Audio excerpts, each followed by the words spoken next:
Hello, sunshine. Welcome back to CNN 10. It's April 11th and a Random Thought Thursday. Heat, pressure, and time, the three things that make a diamond, are also the three things that make a waffle. I'm Coy Wire. Let's eat.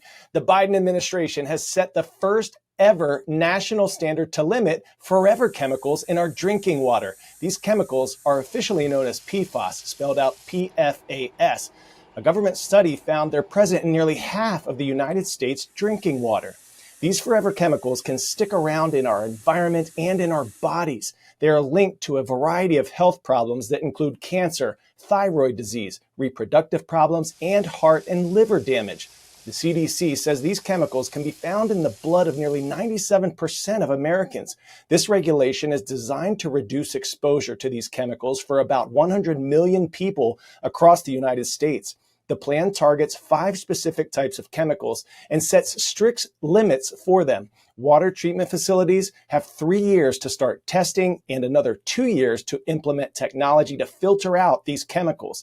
The federal government has set aside $1 billion to do it. So what does this all mean for you and me? CNN's Dr. Sanjay Gupta has more. You may have never heard of PFAS, but you're likely to have these potentially dangerous chemicals inside your body. Perfluoroalkyl and polyfluoroalkyl are substances that are known as forever chemicals. These synthetic chemicals were developed in the 1940s and are used to repel oil and water. They make consumer items non-stick, waterproof, stain-resistant, and they're found in many products you likely use. Some obvious: non-stick cookware, waterproof clothing, but also in things you may not necessarily realize: dental floss, pizza boxes, microwave popcorn bags, even makeup and sunscreen. Now, over the last several decades, these chemicals have been developed at this breakneck pace. There's now more than 9,000 PFAS-related chemicals to date, and again, they're called forever chemicals because they don't break down completely, meaning the same properties that make these chemicals so durable also make them extremely hard to get rid of, meaning they accumulate in the environment, in animals, and yes, they accumulate in us, humans. Thousands of communities across the United States have drinking water that is contaminated with PFAS, and as a result, more than 200 million Americans could have toxic PFAS in their drinking water, according to the Environmental Working Group. Now here's the thing: nearly all people have a measurable level of PFAS in their bodies. In fact, it's estimated that 98% of the US population has some level of PFAS contamination, and for individuals exposed on a regular basis, the chemicals build up cumulatively. Now, I want to be clear. These are relatively early days, and we still don't fully understand the extent of the threat posed by these chemicals. PFAS have been linked to cancer and kidney and liver damage and other serious health problems in people with prolonged exposure. As for reversing the damage that has already been done, water treatment is expensive at scale. It's even harder, if not impossible, to remove PFAS from soil or the environment. But here's what you can do until a cheaper, more effective solution is found. You can avoid stain and water-resistant products and sprays. If you order delivery or takeout from restaurants, remove your food from takeout containers before reheating. When cooking at home, steer clear of non-stick cookware and filter your drinking water with activated carbon or reverse osmosis if possible. Who's gonna get it? Which founding fathers appear on the first U.S. postage stamps? Washington and Jefferson, Washington and Franklin, Adams and Franklin, or Washington and Adams?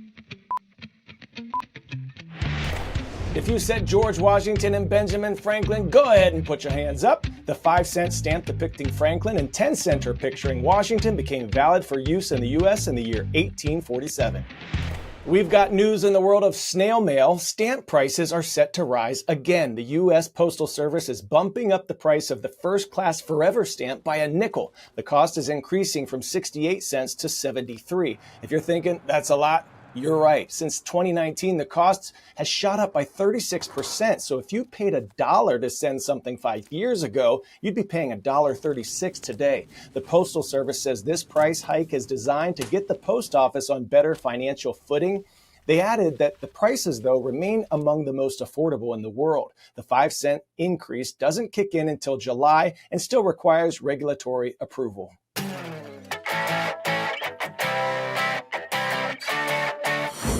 For today's story, getting a 10 out of 10, we're shining some light on all the animals that were suddenly in the dark during Monday's eclipse. They didn't know what was going on. Our Ed Lavendera reports from the Dallas Zoo.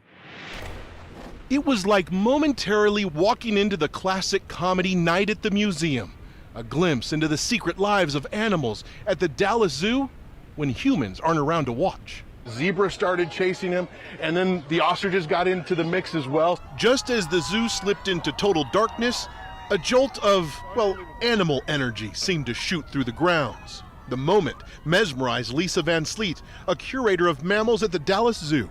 So did the total eclipse day meet your expectations? It exceeded my expectations today. There was a lot more activity than I expected to see out of the animals.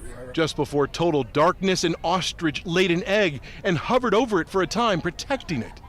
Zoo officials say it's not clear if the moment was caused by the eclipse, but that the timing was certainly curious, they said. Guinea fowl suddenly crowed wildly. I hear the birds are starting. The birds are getting louder. Yeah. Just before the moon covered the sun for almost 4 minutes, a young giraffe and its mother galloped around the enclosure. The zebras joined in the chase as well. Here and around the country, elephants grouped together and appeared to head back to the area where they sleep. Flamingos packed together in the middle of a pond in their habitat. Primates apparently also thought it was bedtime. Animal experts say the sudden darkness triggered a natural reaction among many of the animals. At nighttime, predators go out a lot more, and so they have to kind of huddle together to be safety in numbers and in case something's coming, so they went into that instinct pretty quickly. At this doggy daycare in the Dallas area, this group of dogs seemed to stop, confused by the sudden darkness. When the sun returned, the dogs started playing around again. Another video captured a cat wanting to come inside its home when darkness struck. At the Toledo Zoo, a polar bear didn't seem to care about all the fuss, nonchalantly dove into the water before the sun disappeared. Texas Parks and Wildlife officials teamed up with NASA to set up these acoustic recording devices to monitor the sounds of animals in the wild. But not all animals were flustered or impressed by the total eclipse. Tobogo the giraffe mostly walked around, unfazed, ready to start chewing on the lettuce the humans feed him when the sun came back.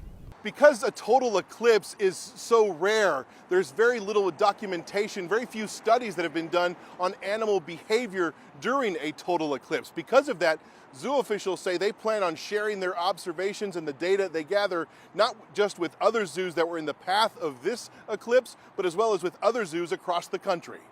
Ed Lavandera, CNN, Dallas. Apparently, the eclipse didn't meet Tobogo's expectations. He spotted the sun's leaf of absence, but he's used to long stretches of darkness, so he was unfazed because he knew it'd come back sooner than later.